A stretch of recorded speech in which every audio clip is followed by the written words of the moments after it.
Red-coated, white-faced, and tough as nails, Hereford cattle are one of the most iconic beef breeds in the world. They're known for being hardy, easy to handle, and great at producing high-quality beef. But where did they come from? How did they spread across the world? And why are they still popular today? In this video, we're diving into the history of Hereford cattle, a story that begins in the fields of England and reaches farms and ranches around the globe. The story of Hereford cattle begins in Herefordshire, England, way back in the 1700s. This area was full of rolling hills, green fields, and hard-working farmers who needed animals that could do more than just graze. They needed cattle that were strong enough to pull plows and wagons, yet also meaty enough to feed growing towns.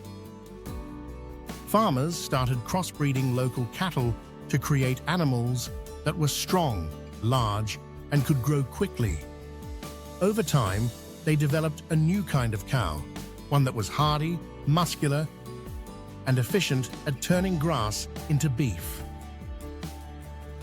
One of the most important people in this process was Benjamin Tompkins, a farmer who began breeding Herefords in 1742. He focused on cattle that were quick to mature and had good temperaments. His work laid the foundation for the modern Hereford breed.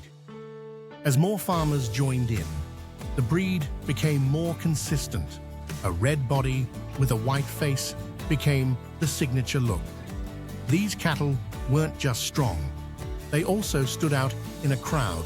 By the early 1800s, Herefords were being recognized across Britain as some of the best beef cattle around.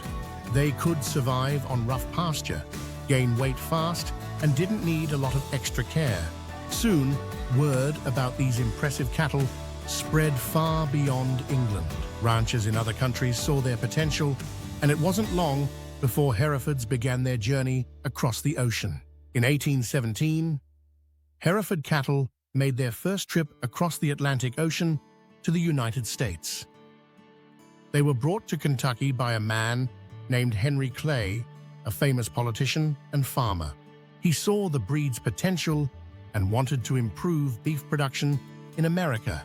At the time, American ranchers were looking for cattle that could survive tough conditions, hot summers, cold winters, and long stretches of dry grassland. The Hereford turned out to be a perfect fit. They quickly became popular on the open ranges of the American West, where they had plenty of space to graze, but also faced harsh environments.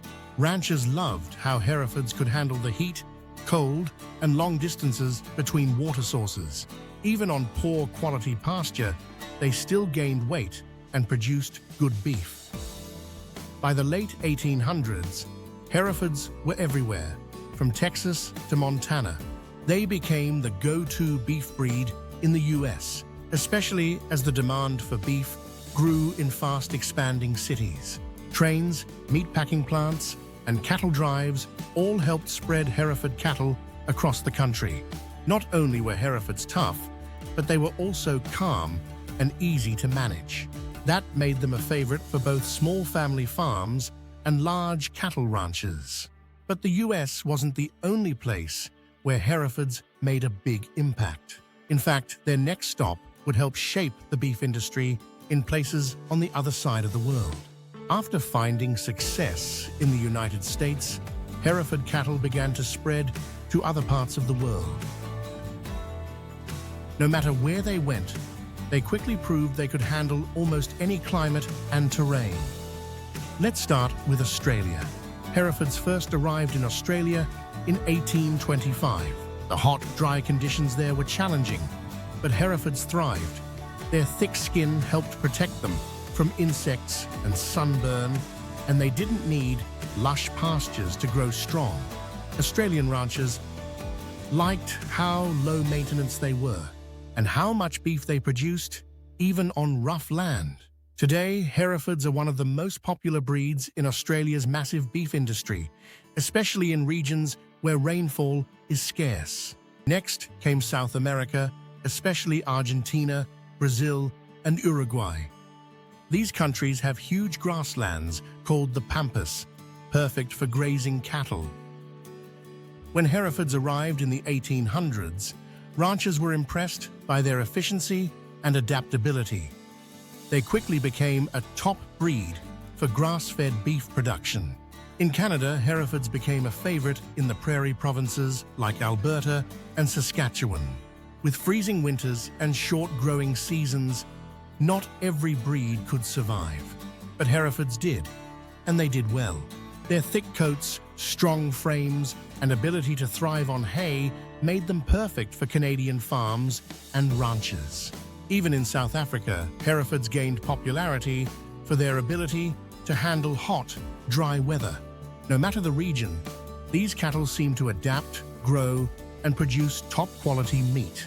As Herefords spread around the globe, breeders started to look for ways to make them even better. That's when a new version of the Hereford was born, one without horns. For many years, all Herefords had horns. While horns can look impressive, they also come with problems. They can injure other animals, damage equipment, and even pose a danger to people. Farmers often had to remove them, which took extra time and effort. But in the early 1900s, everything changed. In Iowa, a breeder named Warren Gammon noticed something unusual. Some Herefords were naturally born without horns. These were called Polled Herefords, and Gammon believed they could become the future of the breed. He began carefully breeding these hornless cattle, and in 1901, he launched the first official herd of Polled Herefords. At first, many ranchers were unsure. Horns were seen as a traditional trait, and some people believed polled cattle might be weaker or less valuable. But Gammon's herd proved otherwise. These hornless Herefords were just as strong, just as beefy, and even easier to manage. By 1910, the American Polled Hereford Association was formed. Interest quickly grew, especially among ranchers who wanted safer, easier-to-handle cattle. Over time, Polled Herefords became just as common as the horned variety. Today, many Hereford herds are polled, and the genetics have been so well developed that the hornless trait is now deeply established in the breed. With both horned and polled versions thriving, breeders began using science to take the Hereford to the next level, focusing on growth, health, and efficiency through modern genetics. Science increasingly influenced cattle raising in the 20th and 21st centuries. Science began playing a much bigger role in raising livestock.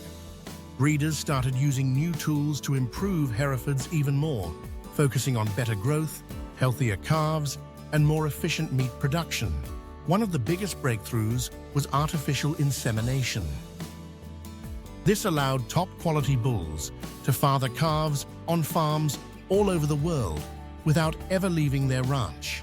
A single bull with excellent genetics could now impact hundreds or even thousands of herds.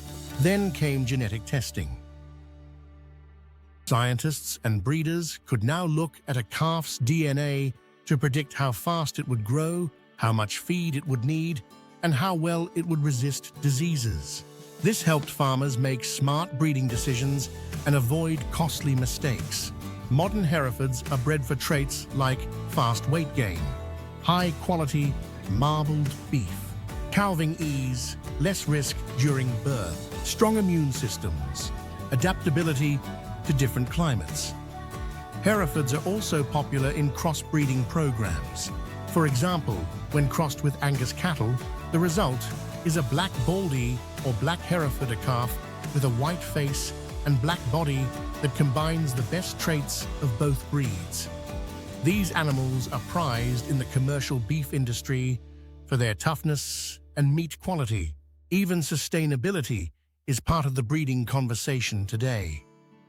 Some Hereford breeders are selecting for animals that produce less methane, need less feed, and leave a smaller environmental footprint. Thanks to science and careful breeding, Herefords are more productive and efficient than ever. But their role in the world isn't just about genetics, it's also about their continued impact on the global beef industry. Today, Hereford cattle are still one of the most important breeds in the global beef industry. You can find them on farms and ranches in over 50 countries, from small family operations to massive commercial herds. In countries like the United States, Australia, Canada, and Argentina, Herefords play a big role in producing high-quality, affordable beef. Their calm temperament, easy handling, and strong performance on pasture make them ideal for many different farming styles. One reason they're still so popular is their efficiency. Herefords grow quickly on grass, need less feed than some other breeds, and finish well without a lot of extra input. That means lower costs for farmers and more affordable beef for consumers. Another reason is the quality of meat. Hereford beef is known for its tender texture, juicy flavor, and just the right amount of marbling, which is the small bits of fat that make a steak taste great. Many Herefords are also raised in natural and grass-fed programs, which are becoming more popular with people who care about how their food is raised. Some countries, like the UK and New Zealand, even have certified Hereford beef brands that guarantee the meat comes from purebred. Herefords are raised under strict standards.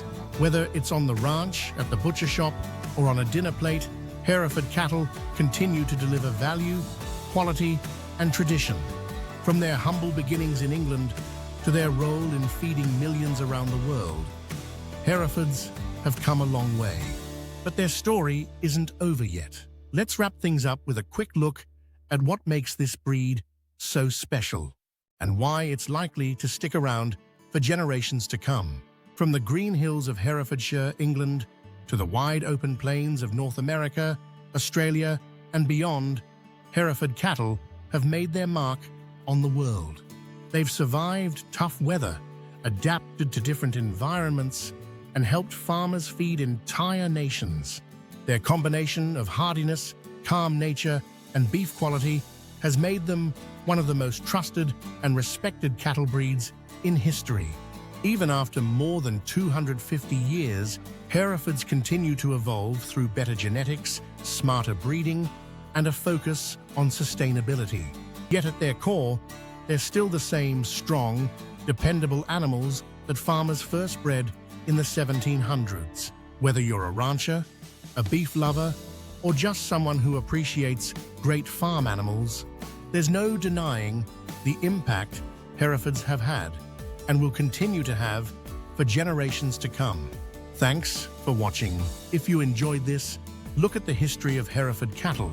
Don't forget to like, comment, and subscribe for more videos about farming, animals, and the stories behind them.